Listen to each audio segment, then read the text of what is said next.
余夜谈 Ephemeral talk. 须臾夜谈 Ephemeral 须臾夜谈 Midnight Ephemeral Talks。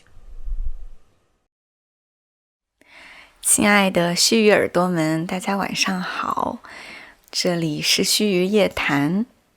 想爱和想吃都是人性的一部分，如果得不到，就会成为人性的障碍。王小波的这句话是须臾夜谈第2期的最好的注脚。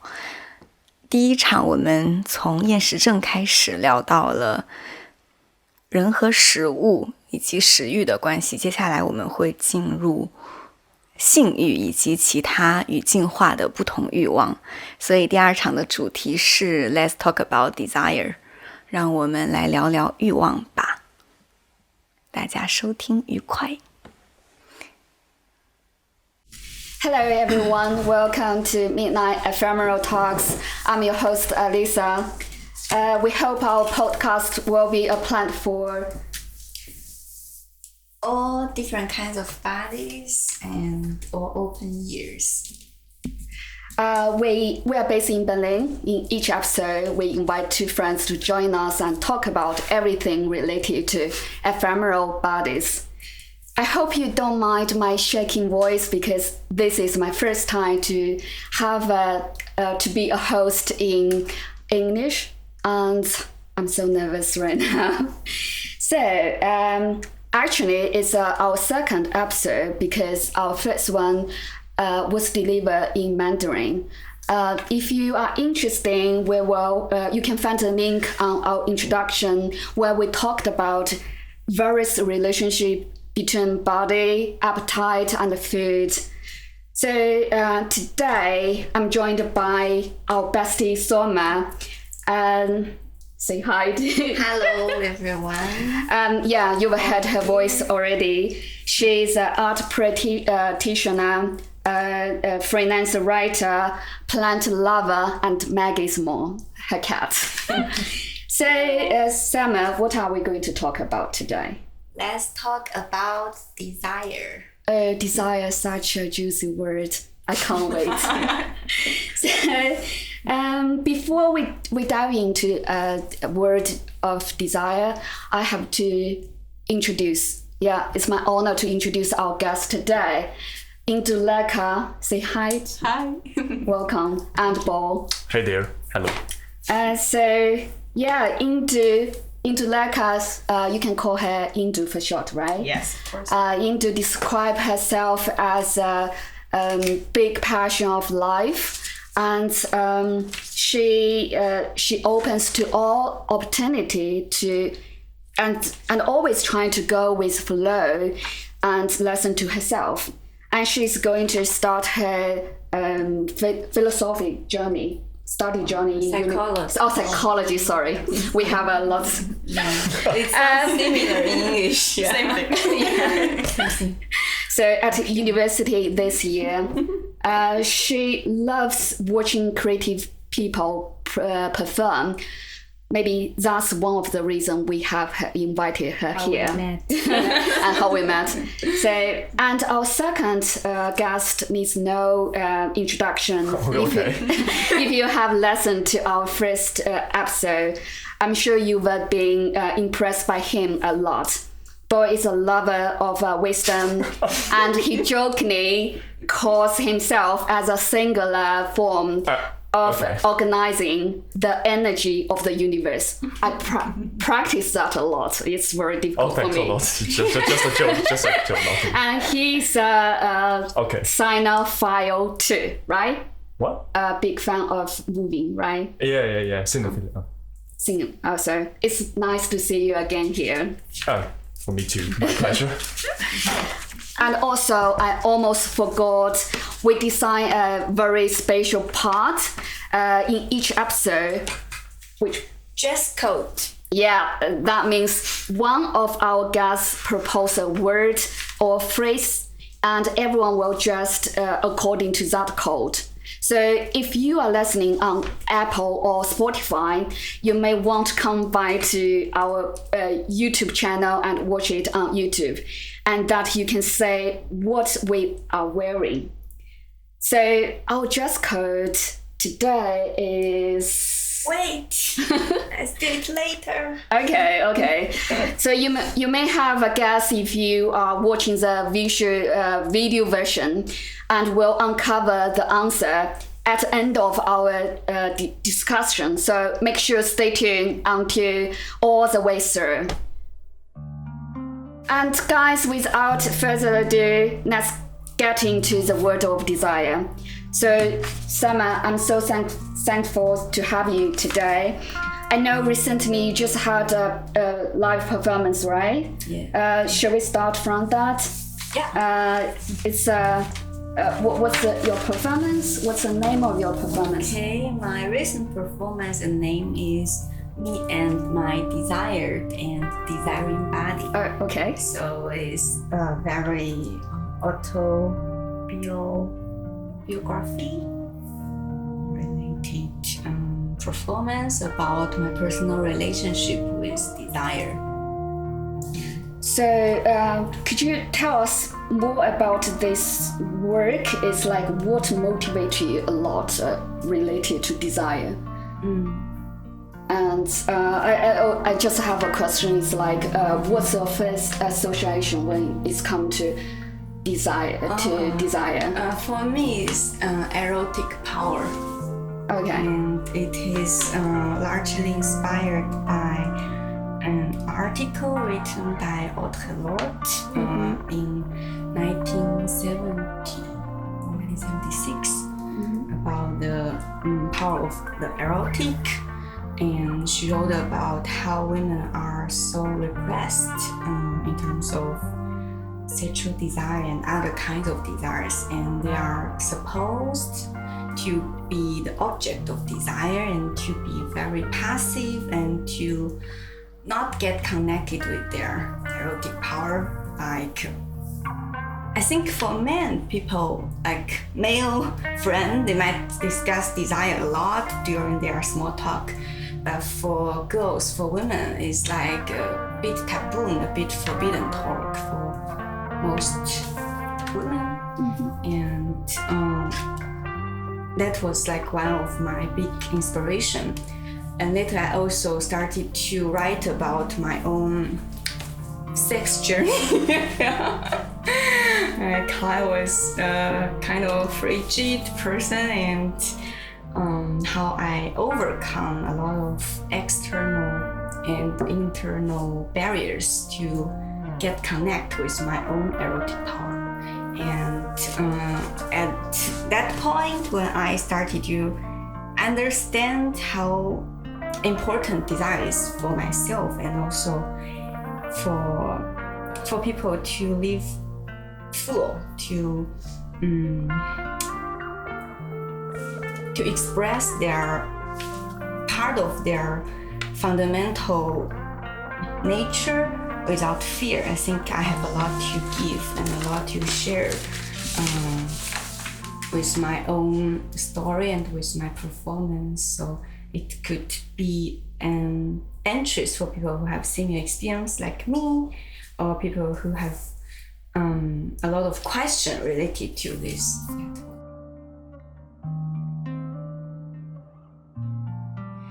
So with my last live performance, Me and My Desired and Desiring Body, I included several objects as my props, like red rose and dry roses, mirrors, little LED light bulbs, and little birdie, a sex toy, a candle, and my own body.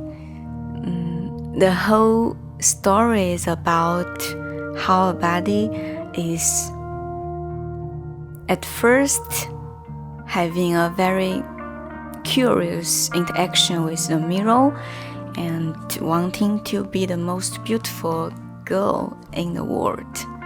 Slowly, the mirror occupied the central position or the central role of her apartment, and she was imprisoned in that mirror image of herself, and she couldn't hear any other voice except for mirror's voice, which is of course a lot of imagination, and it turned itself into a kind of object of desire, or a very desired existence.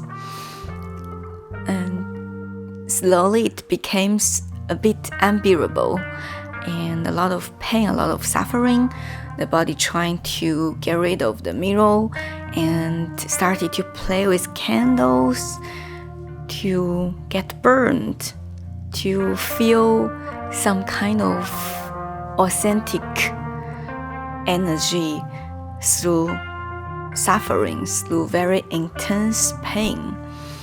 And the last part, the body get rid of all kind of light bulbs and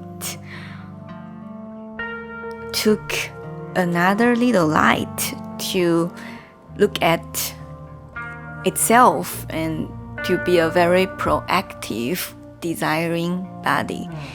That was the whole story or the whole performance, which was kind of partly my personal story and also based on a lot of real life or second-hand stories I learned from others. This is a sex, non-sex, or very queering body. It could happen to anyone. It is like a reference for those who lose touch, lose connection with their own body, with their own desire, and they might realize that mirror self is not the only version of self, and desire is not purely personal, private. It also has to do with a lot of external factors, a lot of social, cultural influence. And accepting self-acceptance or real connection with one's desire is not that easy and not that automatic. You need to kind of do a lot of work in order to read all the noise and to reconnect. You mentioned without fear, but I would say I noticed that in your invitation letter, you just write it down. I will put that sentence below. You put a struggling yet fruit-filled journey into my deepest desire and fears. Yes. So I'm just curious about that. The reason you choose the words like struggling, and also as well as the way you put desire and fear in parallel. So you just said it's without fear, but the reason why you choose like the same term but with different context and also kind of different meanings. So when I was writing that invitation text about my performance, I was going back to the initial point when I was basically trapped or imprisoned in all the fears. I didn't know how to allow the desire to come out. Like when I want something or some person, I would just escape. I would just run away because I don't know what to do. It's like, for me, the very long-term state is the bigger the desire, the bigger the fear. And I was very good at running away.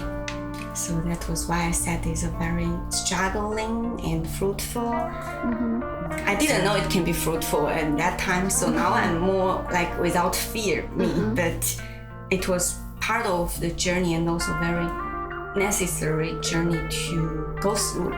So can I understand it's like a process, right?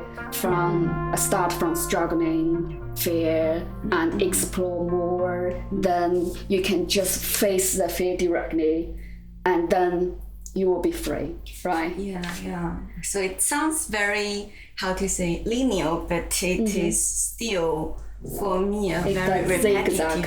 Zigzag, exactly. Like even though now I say that fear plays not that dominating role in my desire, but it's still there. Like sometimes I would still be bitten or be bite by those fears. So you are still on process.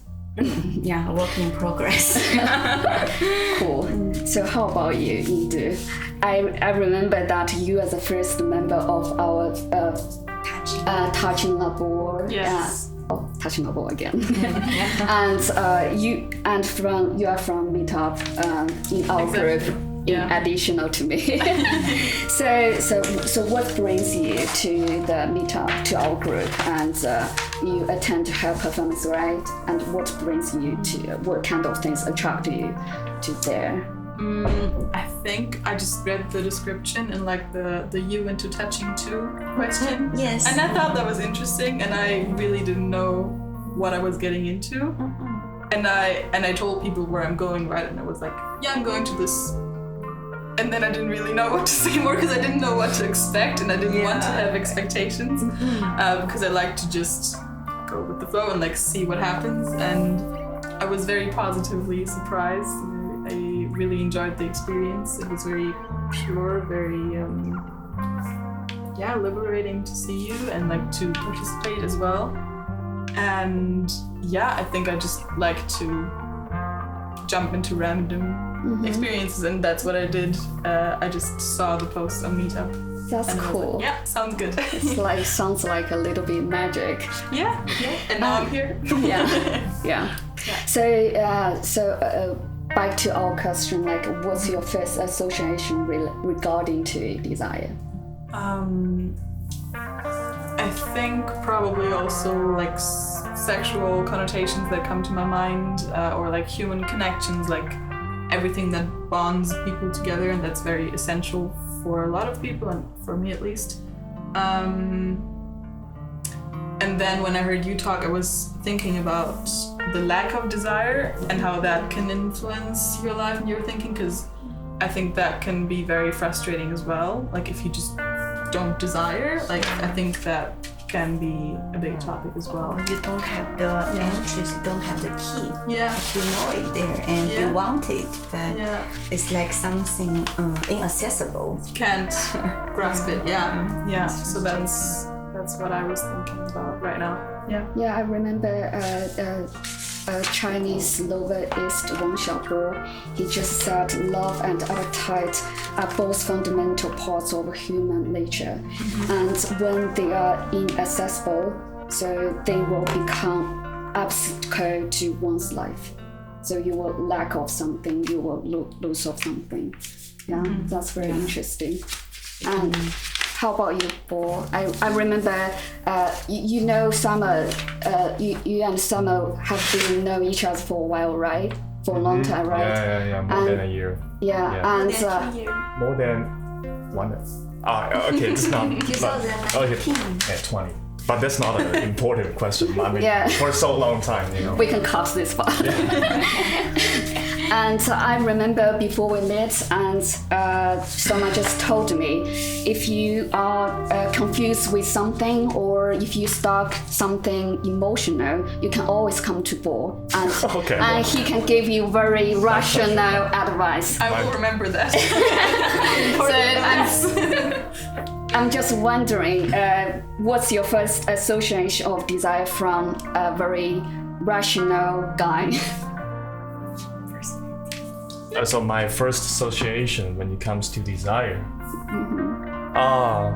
it could be, I'm not sure, but I may. It's more about a fundamental force, a driven force that could carry the power of. It could carry a productive and emancipating power that drives you to create something. And it's but I'm mostly I'm deeply influenced by philosophers like Deleuze, so basically it's my first instinct. So it's a kind of intelligent desire. It's like curiosity or curiosity about the world, right? Curiosity maybe could be the it's one of the form of that driven force. Or because its desire is actually an unceasingly flow, and so maybe curiosity is just a motif for this desiring production. So when we talk about desire, Samuel goes to erotic desire, right? And Indu will be, and your first association is also as the erotic Yes, related. like definitely the human connection. Yeah, and the boy is different from us. So it's like fundamental.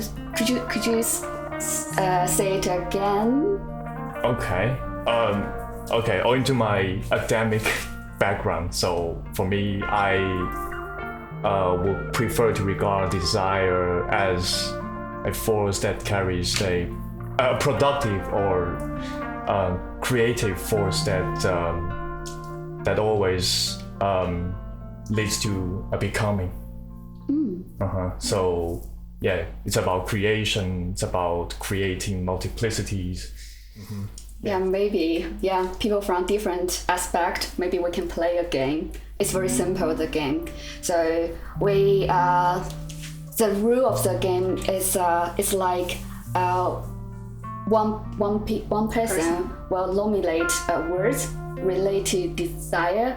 So for example, like eating or success, desire of success, and another people will give a word followed by words present that kind of desire. Like eating is like food, but specific food like apple, and then another one will nominate another word, concept word with desire related from apple to romance. Oh, I understand. So it's like one should be more abstract, more conceptual, and next one should be very Specific. concrete, very specific. It's like one. Yeah, and we can play 2 rounds, and we'll say. Concrete and abstract, like no. Yeah, like okay. if you are very abstract, that will be concrete, and should be abstract. Okay. Yeah. Some association related to. Yeah. Okay. I'm interested in that what we will have as the end. Maybe from food to sex or How many rounds are we? 2 rounds. Okay, first. 2 rounds. Okay. So who gonna start first? Oh, I will. Okay, eating. That's the first word coming into my mind. I think it's very abstract actually. Okay. Chocolate.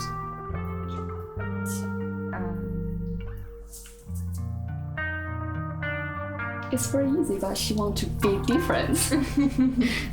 Yeah, Is she it needs to. easy? Yeah, Sweet? sweet. You have desire of sweet? Okay, cool. So I have to conform with this category. You have to go to something concrete again. Sweet like kiss. Okay, romance.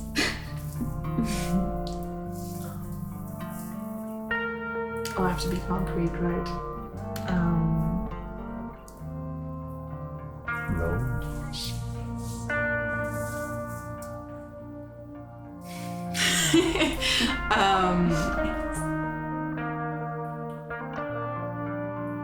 Giving attention, like being intentional.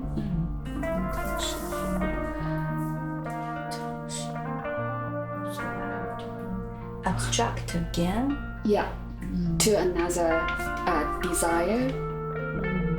Can be a different topic. Yeah. Tender touch. Is it okay? Is it abstract enough? Tender touch. I think it's quite concrete. Yeah. Yeah. So I need to think about something that I'm not very. Maybe if you say like a concrete touch, person. I would say tender touch. Yeah. That's true. Yeah. So attentive. Heart. Heart is not. It's very Related concrete. to desire. Or is it king concrete? Yes, it's I'm very very concrete. good at this game.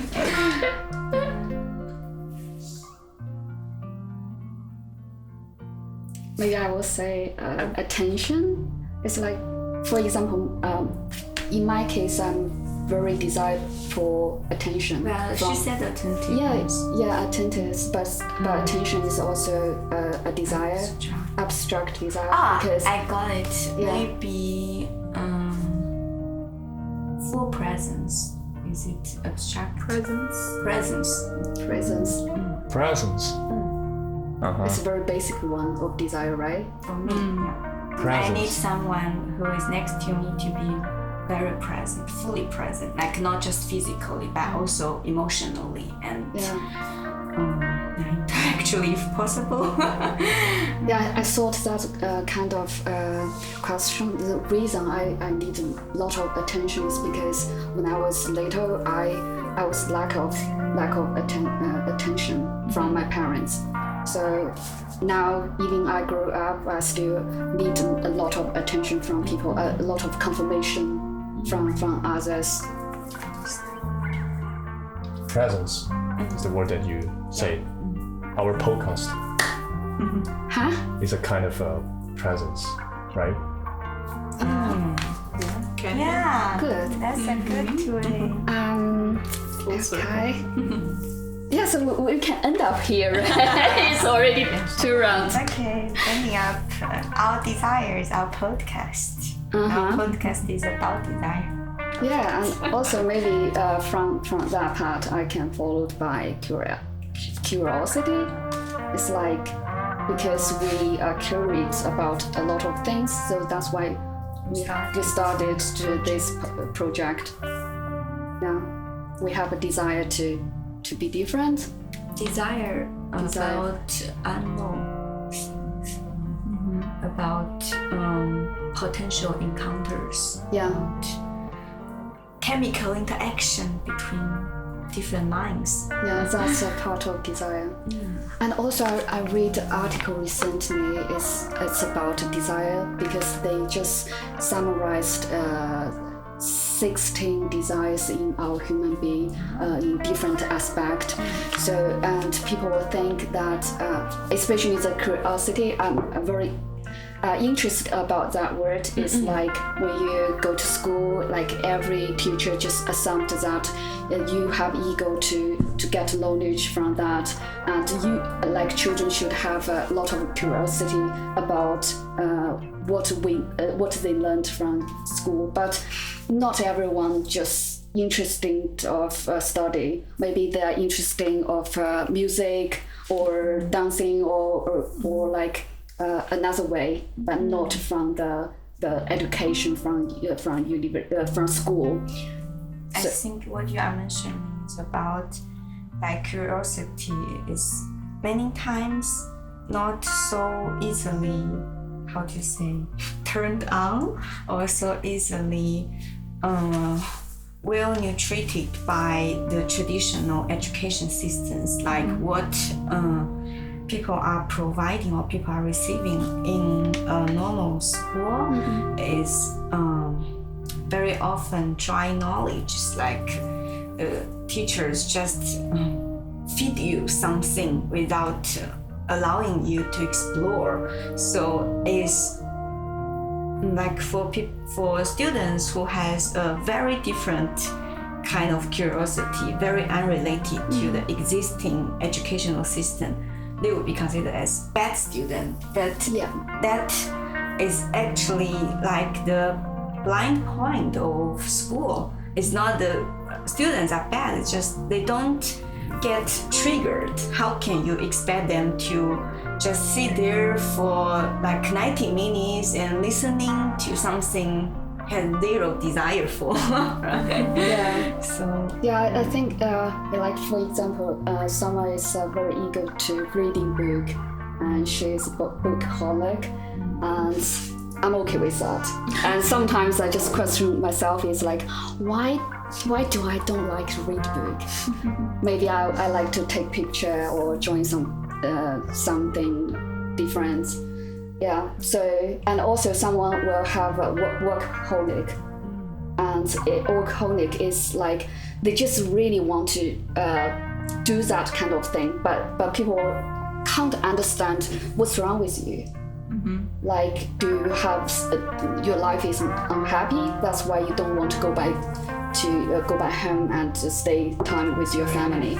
But for them, like, workaholic is kind of a process that they achieve their goal and they can satisfied with that to finish. I think I want to add something, like add a little bit the conceptual difference between workaholic and one's passion for his occupation or his job.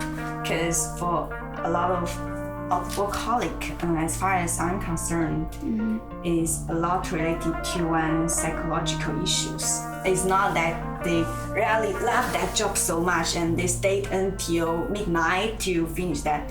Is they want something to fill the hole, to fill the emptiness. And for people who really love the job, love what they are doing, they might appear very chill, very relaxed, and just go home at certain time point and not like staying in the office all the time. Doesn't mean that they don't love it or they don't have that kind of passion. It's just they do it differently. And for people who are workaholic and who are getting, how do you say, a lot of attention and also getting a lot of questioning, is often about one's kind of unhealthy obsession. Like the obsession for work, it could be as worse as obsession for alcoholic, obsession for drug. It's not worth recommended. Okay. Yeah, I just remember I have another desire, very special one. I really like things be organized. So sometimes when I live in my friend's flat, I would like to. No, not you, not only you. It's my problem, because sometimes I just clean up the stuff secretly. And I just don't want them to know that I did it, I move it, I clean it, because sometimes I think that's my problem.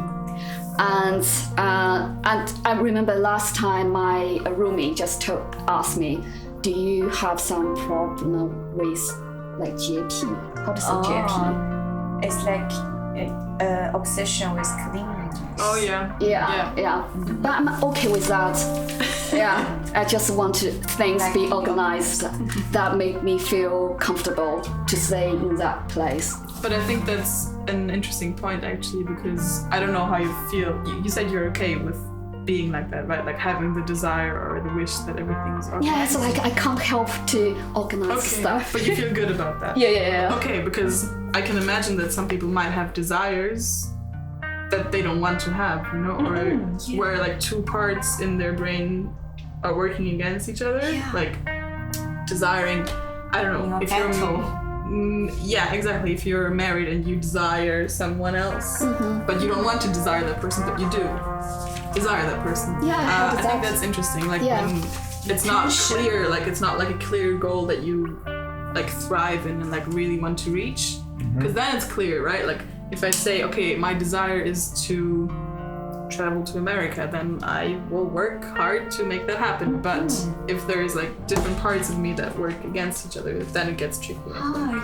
Yeah, I just had that experience recently, because I just stuck of some emotional attract recently, and I thought it's kind of desire, and I can't help myself. It's like every day And then I thought maybe I have to figure out what's wrong with me. And then, maybe it will come back to things when I was little. But still, I'm just feared of that. And I really want to fix it. I'm still on process, but things will be fine. Yes. How about you, Bo? Do you have some weird desire or that you cannot accept or you struggled? Oh, that's a hard question. Weird desire that I can't accept. I think I know how to ask him, which can trigger him better. Like, there any part of you, like a contradictory force that are in fight or are not consistent with other parts? Or sometimes people will describe a kind of desire as an addiction, like alcoholic or workaholic. People will define it as it. Like you said, if you feel good with that, it's okay. But do you have that experience that Unwanted desire. Unwanted desire? Unwanted desire. Okay. I'm not sure. Actually, okay. Honest. I don't know.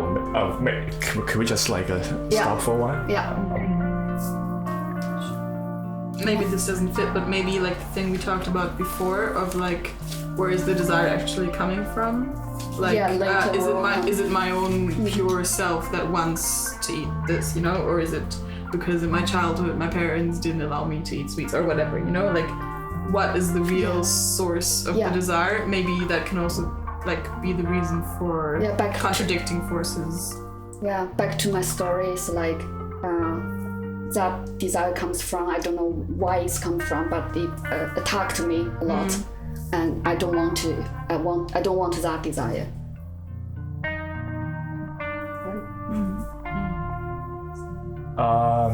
Actually, basically, I think I get along with my different kinds of desire. Basically, how to say? I get along with them good.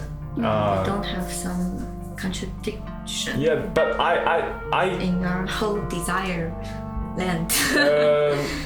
I wouldn't just summarize it to in a contradictory relationship, but I'm always aware of the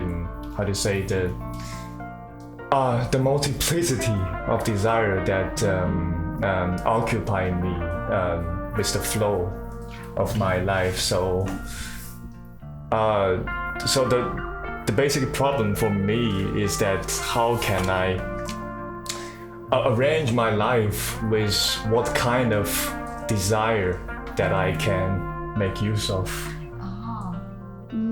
I care more about the realization of this desire. There's the tensions, the inner tension is always there, but I don't see the clear contradiction, but the multiplicities or a huge amount of possibilities of different kinds of desire that I can make use of to form my life. I think I can understand it as you are very, very attentive to different kinds of desires that are existing in you, and you are not being very passively accepting their random attack or their random force. So you're always in a constant exchange, a constant interaction with all kinds of desires. It's like friends or like you are a roommate. You are not just letting them influence you, but you are trying to lead them or trying to collaborate with them to go somewhere together. Yeah, exactly. So it's very different from what we just talked about, the very, how do you say, obsessive or very addictive kind of desire. It's usually very like from some kind of external factors, and it slowly grows into something very like uncontrollable. Then you just let it control you, or let it be your master. Yeah, but sometimes it's like you how say, it's hard to get the power back. You are still manipulated by that kind of desire. It's like you're blocked. Then, like we just talked about erotic power. If you're blocked, then you must be in some kind of unwanted desire state. Even though desire itself is actually very neutral, like it doesn't, how do you say, has any kind of tendency or direction. It could be very devil, or it could be also very angel. It depends on how you live it, right? And if also, you want it, it's a good desire. Yeah, actually, I find it kind of problematic with these question forming. I mean, because you have just talked about unwanted desire, but I would add a question after this: unwanted by who? Unwanted by what?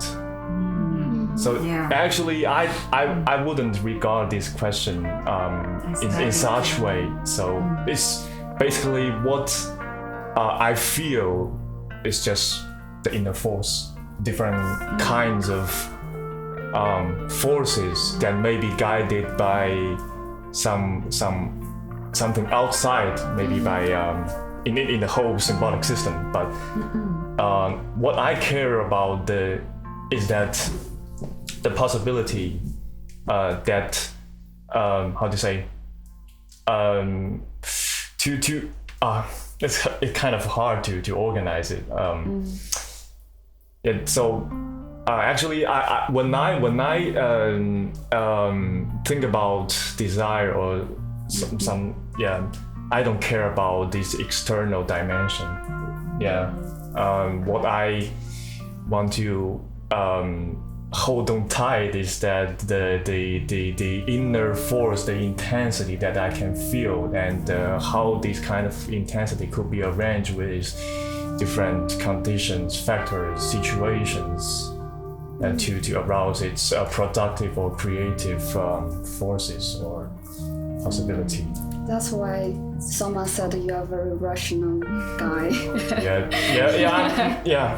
For the most of time, From maybe the perspective of the most people. I think because you have already went through a lot of things, like you must also have that kind of very contradictory or very inconsistent phase in your life, that you don't know how to handle this different inner force or some kind of desire, some kind of longing, but you already like, how do you say, examine them and also study them very in detail, very elaborately, so it just stopped having that magic to just control you or to drive you mad. Instead, it becomes more constructive force.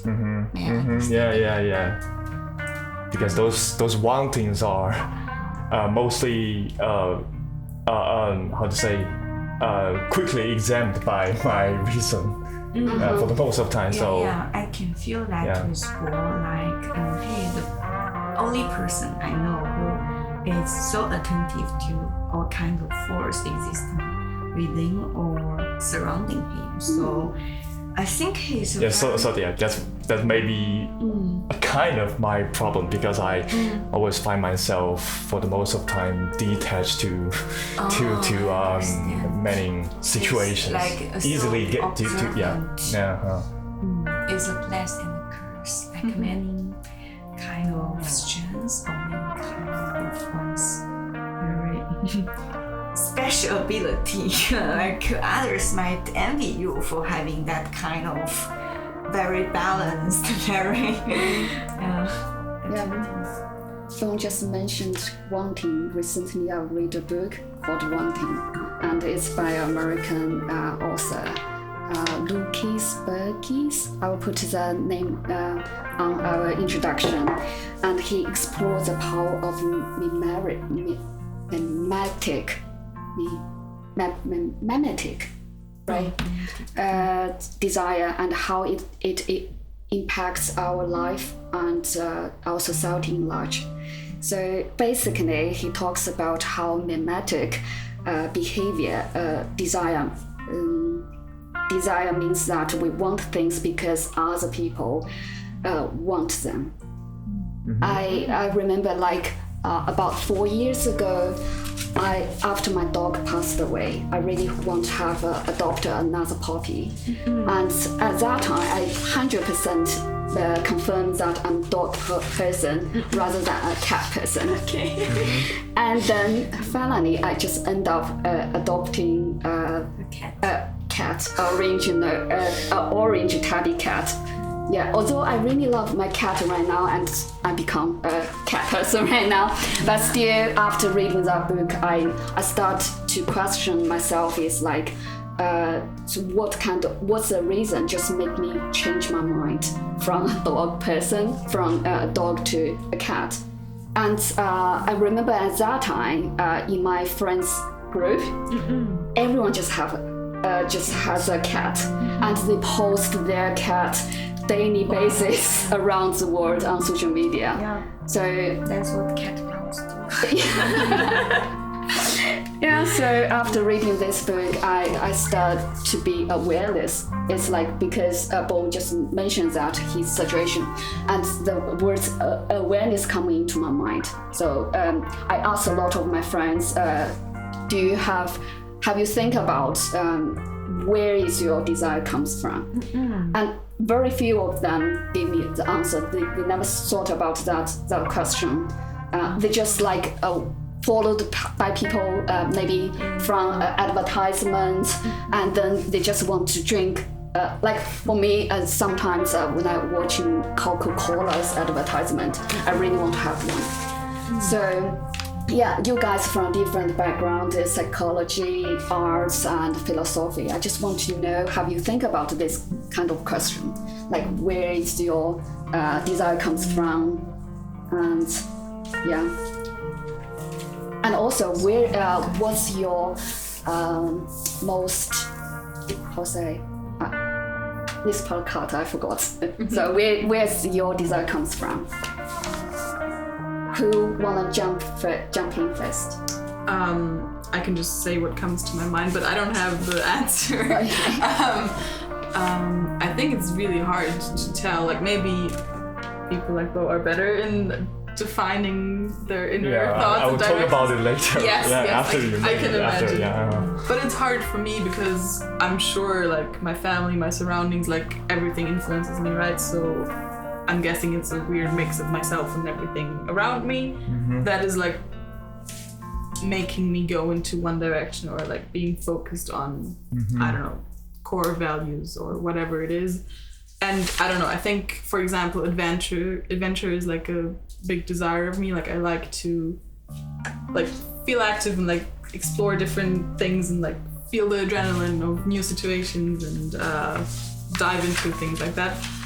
But I don't know why exactly. Like maybe that's something rooted in my personality, but maybe it's because of my upbringing or like some kind of search for self. I don't know, like probably a mix. But for me, at least, it's very hard to define a clear source and to put it into words.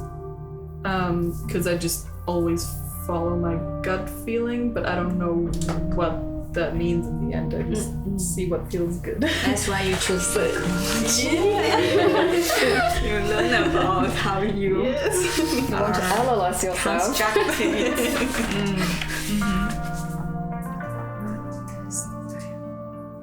For me, it used to be largely from external force for many years, and very recently, just 2021, when I started to do performances, started to be very internal and very authentically from my inner drive. And I can tell the difference very, very clearly because it's just,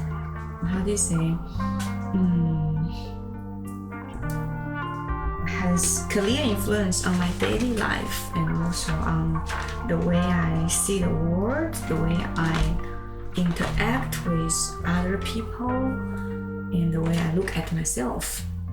Like I used to have a strong fan way, like in German, which in English would be the longing for further or for very distant land. That was me for many, many years. I always just want to go away and to be like disconnected with my origin, my childhood origin, and it was very external drive, and it led me very far from like small town in South China to Berlin. And I also appreciated that long journey I had for so many years, that it was very exhausting and very tiring. Like I was always in a very anxious state. I can never relax at all. I just don't know how to relax because I have that kind of force in me that tell me you need to keep on running, keep on like going further, even though I don't know what further and towards the destination, but I just know that was something like inhabited inside me, then I need to follow that. So would you say that that desire for like changing and moving will never be satisfied?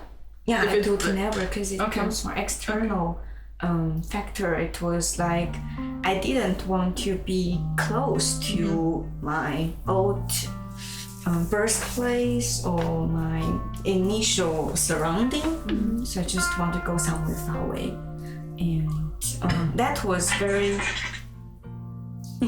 kind of deconstructive force. And since I don't know where do I want to go, I just know I want to leave, so I can never reach a very satisfactory state.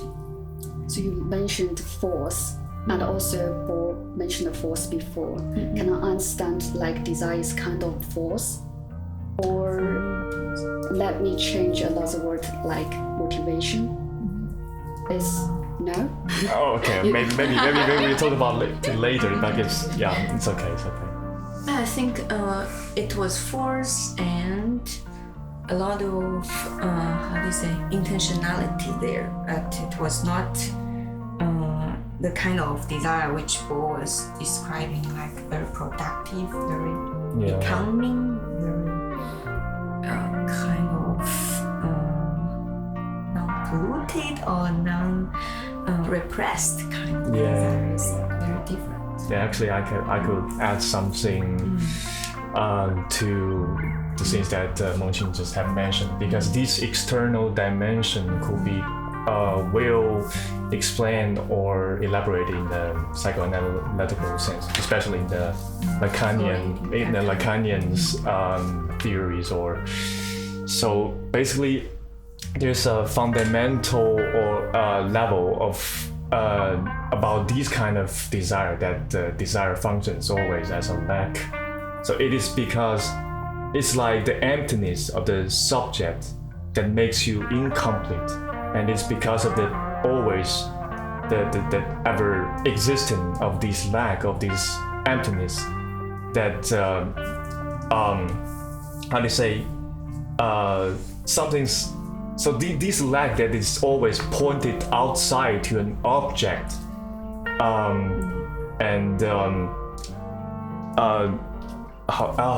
wait. So it's never gonna be fulfilled. Yeah, it's like once it is fulfilled or required that it shifts to another the same loop. So actually, I just want to ask you some further questions related to the things that you have just mentioned. So, what do you think could be the external dimensions, or what are contained or included in these external forces or dimensions that play a significant role in your personal experience? Okay, I think it was coming to the beginning of our discussion. It was fear. It was disquiet. It was a lot of anxiety, a lot of displacement. I always felt like a stranger in my birthplace. So I started to coming up with a lot of possible solutions to this kind of displacement. So what I initially found was books. I was very obsessed with books, and later with traveling, with going away, and also with being journalist. I could escaping into other people's life stories, other people's experience. I can be an observer and a good documenter. So it started with very kind of repressive force that I somehow turned into a kind of You mean desire or this? I mean, this force. I would describe it as a kind of very repressive thing inside me that made me feel restless, feel very stressful. Like I was always imagining me being someone perfect, someone ideal. Like how can I become like this person, that person? I would. What's the image of those person? Like in different time phase of my life, I always have different kind of idols in my life. Like when I was little, I thought maybe I'd love to be a good actor, so there were a lot of actors I like. Or later, I'd love to be a good writer, and later a good curator.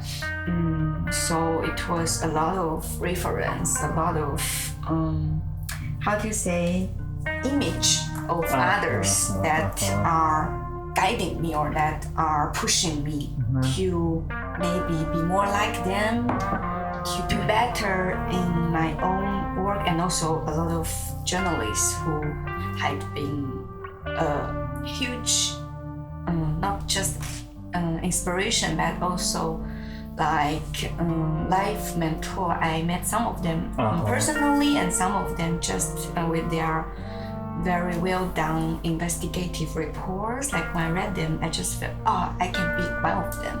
I could do that job well. Okay, so actually I see two levels in your personal experience. On one hand, I see maybe this kind of desire is, for sure, it's a kind of, because you have just mentioned you had some idols or with some specific images. Yes. So this is actually a codified images, because you imagine yourself in such circumstances as more yourself by projecting or setting yourself to such a imaginary or desirable position that, but even that was the dynamic of your desire. It still played productive forces to help you to overcome your personal obstacles or your fear. Yeah. So this tension of desire happened to you seems quite interesting to me. Yeah. And inspiring. In my diary, I always write about, I want to be more like this person, that person. And every few years, or sometimes even few months, it would be a new reference, a new idol that was my imaginary perfect self. I imagine in some years I will be like him or her, and that was a biggest motivation for me. You still have that? Those idols? No, you're free from that. Yeah, no, I don't have Yeah. those reference. Yeah. No, it's more, very blank page, awaiting for my own version. Yeah. That's beautiful. And also, I just want to know, it's like, do you think it in that way is good or not? You mean to have those idols? Yeah, it's like because when it's New Year and everyone just want to make a plan, and also they will have a vision board, right? Yeah. They can write down New Year what resolution. the New Year's resolution and write down something they want to reach and the level they want to be. So in some way it's good, but now what do you think of that? I think it really depends on the context. Like, let's give a very, very simple example about intimate relationships. Like, I was very bad at that. I had a lot of breakups or falling for wrong guys. So I was always imagining me having a childhood love that would go into marriage and to establish a family and to have babies, and we have all the details of our growing up, little stories, little anecdotes. Some of my good friends, they have that kind of love life, and I used to feel so envious of them and felt I'm so wrong and I'm so unhealthy, I'm so immature, so childish. So I had a lot of negative self-criticizing, sometimes self-doubt. And I think that is a side effect of having idols. It could be motivation, but if it doesn't suit your own default setting, it can be a problem. And now I stopped wanting that. I cannot go back to 15 and to find someone else say, let's be together forever. It's not going to happen. Yeah. That's very interesting. And also it comes to a question just raised in my mind. It's like when we record this podcast, it's second day of 2022. And I just want to ask, what is your guide? Are you guys most desirable thing in 2022? Even we talked that it's maybe in good way or different way.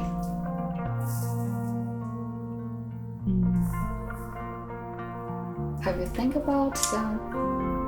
It's like the number one topic around New Year's Eve, right? But I don't know, honestly. Like I don't usually do that because if I do, I know it's gonna like not work, and then it's gonna like put me down even more. And I just see what happens. I think like I'm excited to get to know myself more, to get to know more people, build new connections, and like explore my intellectual side more, for example. But it's nothing that I write down or like focus on with a vision board or like counted days and goals, because I know that doesn't usually work for me that well. And I used to put myself down and like not hate myself, but not like that about me, because I had goals and I tried to reach them, but I failed because the method didn't, like it was too organized, too in a box for me. Like I couldn't just like grow freely. Yeah. So I'm trying to just not do that. But I'm still looking forward to the future, like trying to embrace it, but not in such a strict way. Yeah. How about you, Somer? For me, it's very simple, just continue becoming. More of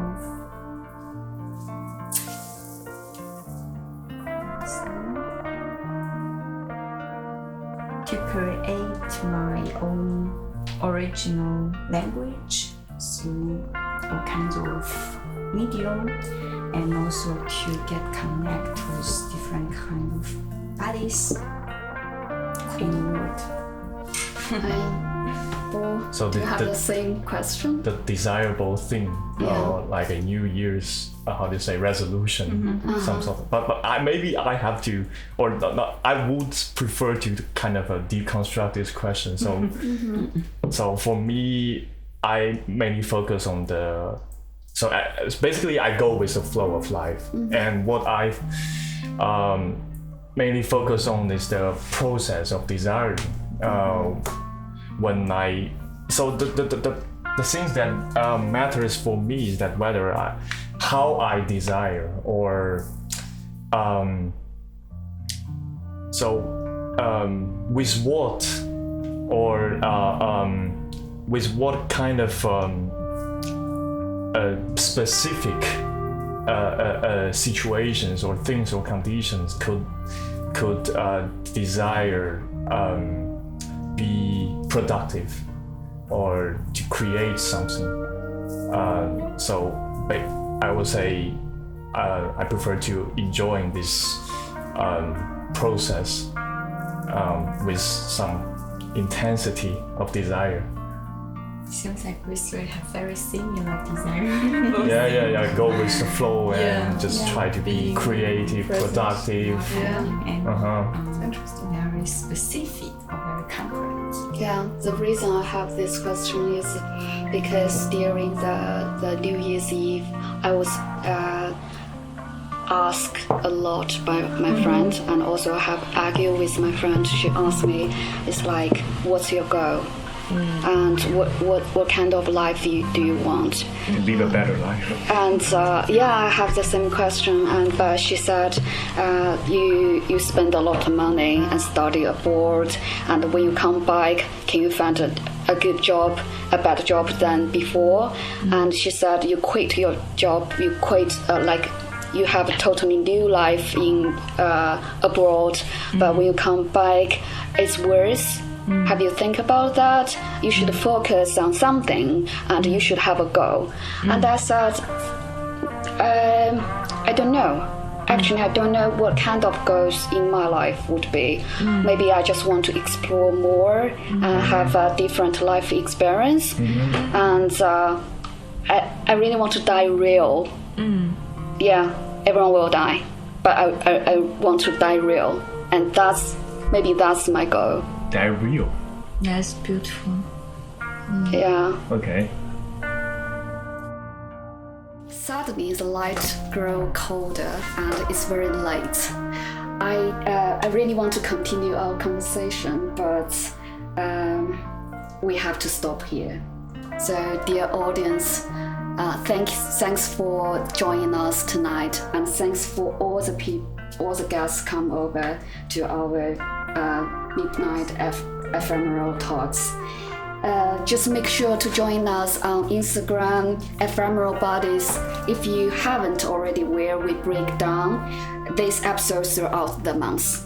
And if you are watching our video on YouTube, please stay tuned. So I would like to invite Somer to be the host to review our dress code, because I will be longing for a while showing you guys my desirable undesirability dress inside. Oops, I already gave it away today's dress code, which contributes by Bo. So I'll be quiet. Okay. Now, Somer, the floor is yours. Okay. Hello everyone. Welcome to our final part of the episode, which is dress code. It is a special session of our Midnight Ephemeral Talks.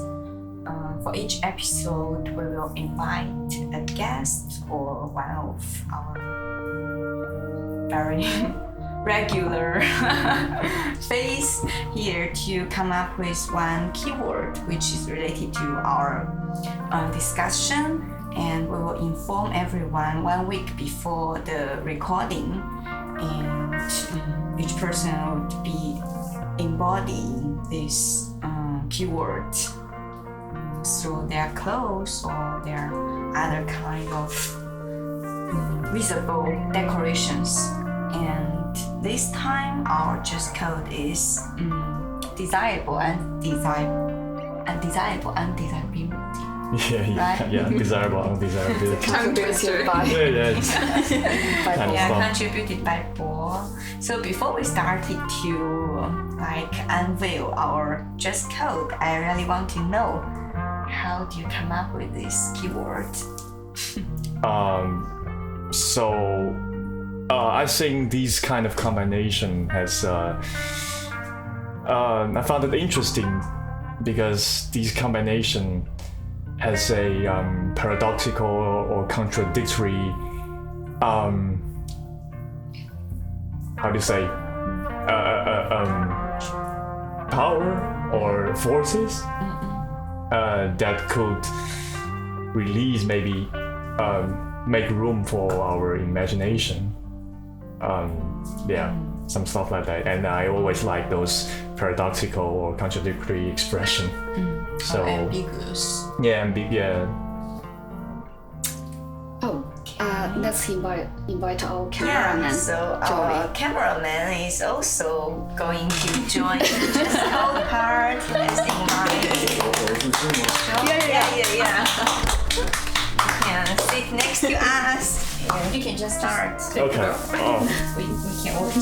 So just like fitness sportswear, because I used to go to fitness studio in my bachelor time, and these kind of clothing actually it is always connected or attached to some specific situation in such the atmosphere in the fitness studio, because it's always this kind of situation is kind of full of desire or the gauge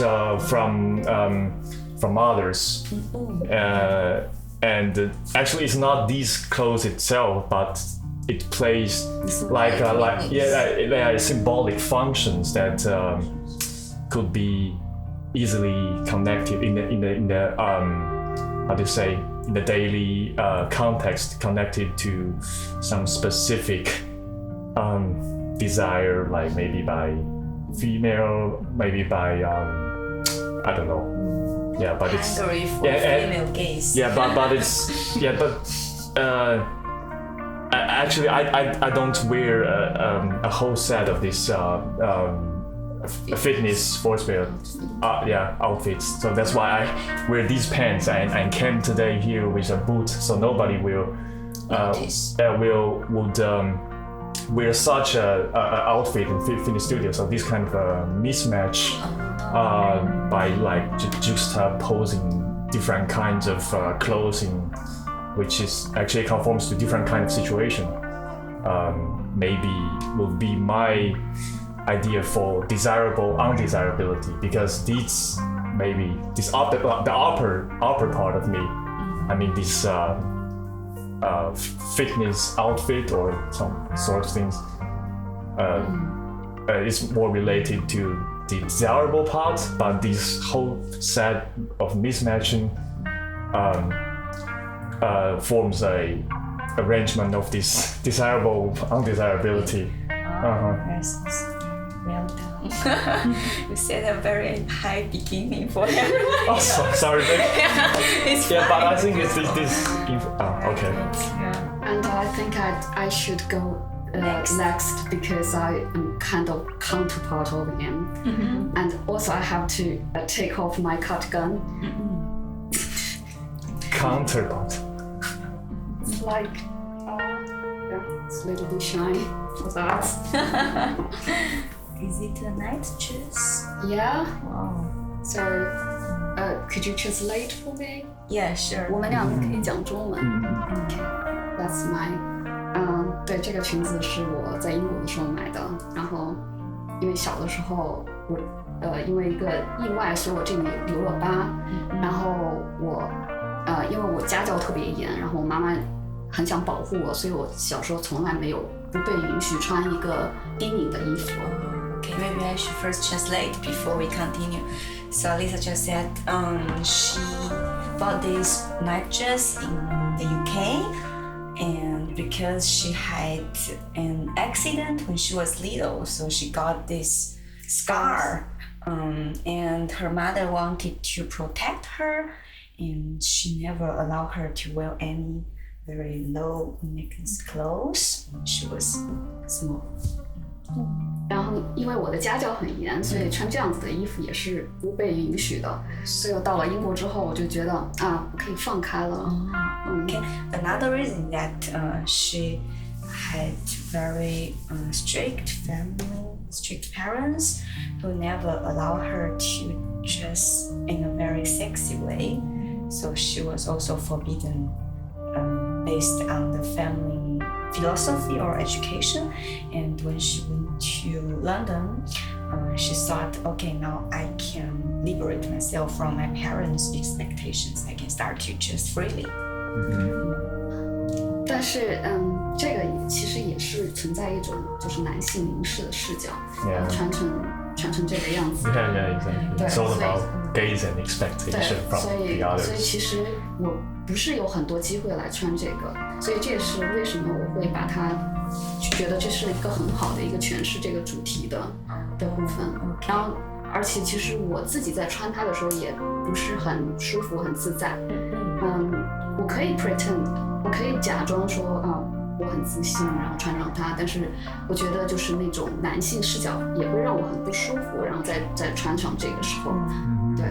Another aspect is the male gaze behind this kind of very sexual, very specific body part emphasis dress. So she, even though like based on her previous the surrounding, she felt the liberation, but now it's still this male gaze, this kind of always being social force around her. It made her feel sometimes very uncomfortable with this dress. So she thought it's a very suitable, how do you say, dress for this keyword, and also she doesn't have much chance to wear it. But still, I like it. Yeah. Okay. Maybe. 就是说我你今天的那个对，就是我所有衣服都一样。Okay. 就应该我不太一样，其实不太一样，但是就是全部都黑色。Yeah, we are similar actually. 对，就看起来很一样，这里面全是不一样的乐队，就是我一堆衣服都是黑色的大洋上的乐队。所以你今天穿这件衣服，这个有特别为我。So maybe I first translate this first part. So Jovi said all of his clothes look the same, or at least look similar. He has a lot of black t-shirts with different bands. So if you look from far, it's just like the same t-shirt. So what's specific about this one? Why you choose it for you?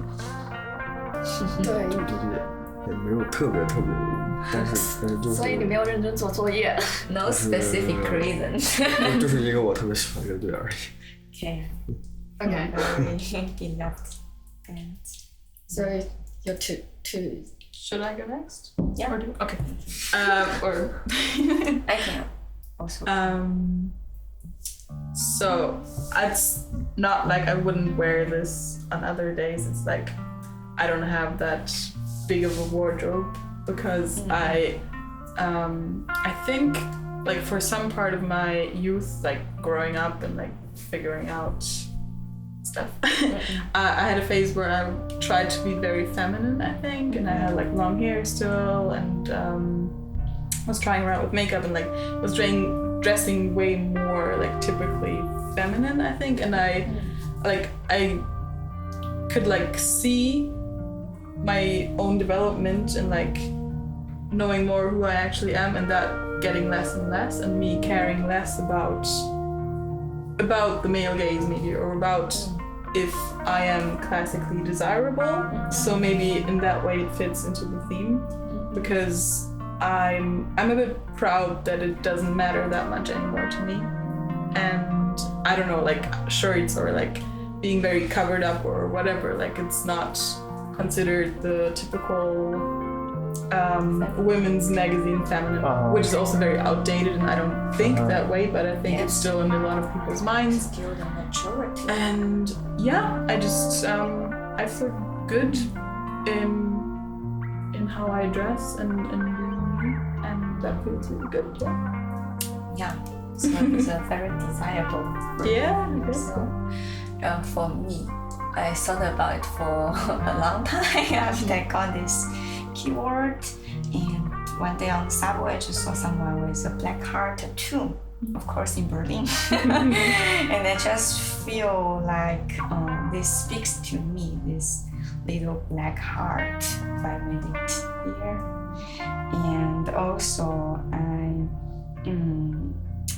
like what comes to my mind is no specific, how do you say, image or specific clothes, is more color. I feel the desirable and desirabilities consists of black and red. That is why I made it partly black, partly red on my body. And also I covered my little tattoo with this red, how do you say? Red tapes. Yeah. And also it just comes to my mind that a bit SM reference, yeah. So for me, this desirable and desirability is more about self-knowledge. Like when you figure out, like Indu has been and has been doing, what really suits you and what is your thing, and that external male gaze, female gaze, all sorts of gaze doesn't matter that more, and you can just enjoy your own version. And like me, I really enjoy, like I could easily just coming out, walking on the street with this kind of outfit, this kind of little heart, this kind of like crazy graffitis. It is not just after I started the performance, it was like a long-term desire that has been inside me all the time. But just I didn't have that supportive environment when I was in China. So when I came to Berlin, I just said, wow, people are so crazy. Like every day when I walk on the street, I just get surprised by the all expressive outfit, all the colorful hair and the clothes, and just tell myself, like, fuck the eyes around me. I can just whatever I want. I can do whatever thing to my body. That is what, the way I. Because we talk about this, I remember Bo said the desire is kind of the lack of desire, right? Because interpreted as a kind of lack. Yeah, it's kind of lack. It's like the reason I want to buy this in London. It's like suddenly I just afraid, and I need to care about what people think around me. It's like a counter movement. Yeah, counter movement. And I went to a lot of party there. It's a totally different life. Yeah, that's very interesting. Yeah, and at that time, I thought maybe I have a big desire of to be a different version of me. Okay. For me, I have always been a bit different or weird. I just didn't dare to. So it's like jump out from my family's cage. Yeah. Okay, I think that is all for today. A big thanks to all you guys today. Before we go, be sure to like and subscribe if you are turning on YouTube, and comment down below what's your first association when it comes to desire, and what are the topics you'd like to hear and talk about. If you're turning on via Apple and Spotify, be sure to download, rate, and review. We love reading your comments and thoughts, as it helps us as we prepare episodes to come. So make sure to turn on your push notifications so that you can know whenever episodes come out, as we have new episodes every month. So good night, all our desirable bodies. Good night. Bye. Great job.